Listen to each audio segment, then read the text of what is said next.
Господине Трошановски, кој е вашиот став околу францускиот предлог за одблокирање на евроинтеграциите на Македонија? Дали е подобар од претходниот или не и кои се конкретно вашите забелешки? Суштинско прашање е како предлогот кој што не беше прифатлив за нас и за премиерот првично стана прифатлив одеднаш за сите и за меѓународната заедница и за нашата владеачка коалиција, најголем дел од партиите во неа, во рокот само 5 дена, кога суштински измени на истиот немаше, ако ги споредуваме неофицијалната верзија која што се уште не сме добиле, мора да се достави на очи на јавноста, и онаа која што како официјална протече. Ако испоредиме тие две суштински разлики, во процесот нема, напротив, нашите црвени линии што ги градевме како држава, не се испочитувани по ниту речиси една основа. Кои се забелешките тука? Јазикот не е заштитен, процесот останува билатерализиран сепак, иако ЕУ ќе одлучува да, меѓутоа Бугарија секогаш поради принципот на едногласност има удел во одлучувањето таму, ги ја знаеме незината антимакедонска позиција во резолуцијата на парламентот и се до сега што правеше како држава, така да не можеме да очекуваме дека сме во тој дел заштитени. Историските прашања повторно остануваат како тема. Не се согласувам со констатацијата дека историските прашања се надвор од рамката, напротив, годишните планови кои што треба да ги прават, односно протоколите со друго име, за акцијскиот план за следење на говор на омраза и имплементација на договорот и така натаму се впрочем механизми кои што не принудуваат ние да се согласуваме на историски теми. Од тука протоколот мора да биде објавен, ние се уште всушност него не знаеме целиот француски предлог, бидејќи протоколот е кој што допрва треба да биде подпишан, е составен дел од истиот и ќе има голем ефект врз како ние ќе преговараме понатаму со Унијата. И ниту една гаранција која што ја баравме како земја за заштита на јазикот, за невлегување на историјата и слично, не е испочитувана. Од тука е многу опасен, како за нашата земја, што веќе и гледаме каква огромна поделеност прави покрај огромното мнозинство популација која што се противи и еден дел на популацијата која што не се противи. Допрва ќе гледаме тешки периоди на национализам, на демагогија, злоупотреба, дефокус од реформите целосен и слично, и најмалку му служи исто така на процесот на проширување на Балканот, значи најмалку служи на самата Европска унија, бидејќи целосно го уништува и го назадува и го комплицира истиот. Дали Македонија треба да го прифати ваквиот предлог конкретно и кои се замките кои можеби навидум не се гледаат од овие документи што досега бе објавени, а може да не очекуваат на патот понатаму, на евроинтеграцијскиот пат, доколку биде прифатен овој предлог? Македонија треба да го отфрли овој предлог и да побара негова измена во неколку делови. Пред се гаранциите за македонскиот јазик. Македонскиот јазик и решението во документот, како што е во предлог до преговарачката рамка, воопшто не е чист. Тоа што нас ни велат дека законодавството ќе се преведе на македонски е една работа и тоа ќе биде преведено и сега по барање се преведува на македонски јазик.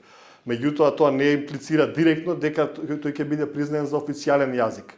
Официјалниот јазик се преговара во поглавје 34, поглавје институции, каде што се утврдува кој е јазикот на комуникација помеѓу ЕУ и земјите членки, значи кој е еден од официјалните јазици на Европската унија. Гаранција во преговарачката рамка, ако сакаме вистински чиста да имаме како држава, треба да биде дека во поглавје 34 официјалниот јазик ќе биде македонски јазик.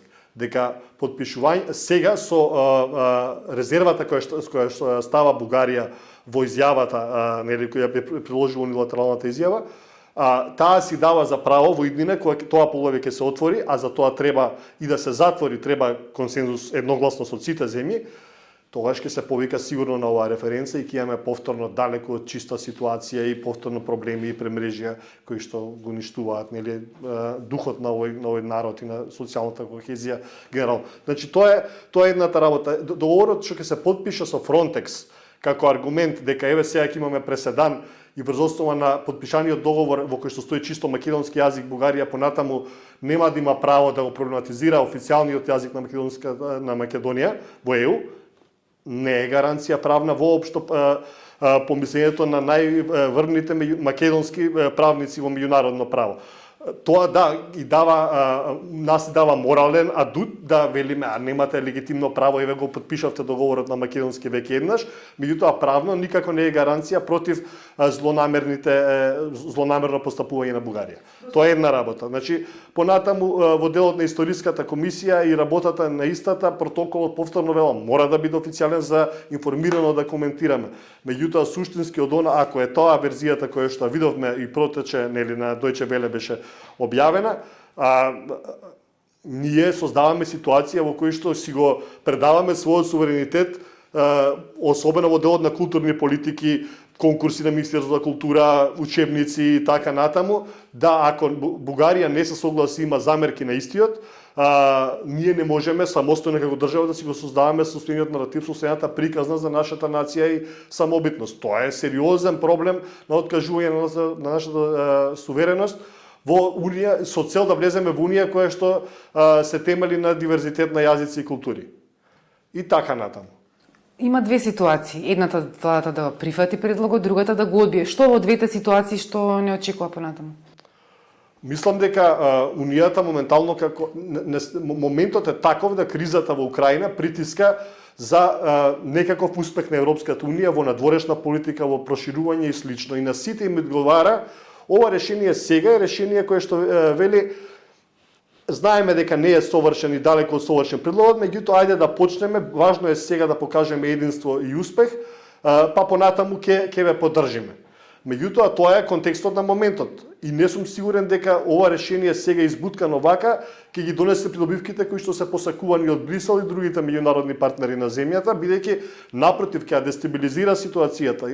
Кредибилитетот на унијата е срушен, со ова ќе биде непостоечки. Влијанието и ранливоста на нашата земја на трети страни, од кои што толку многу сака да не заштитат преку фаворизирање на ваков предлог, ќе стане многу поголемо во земјата.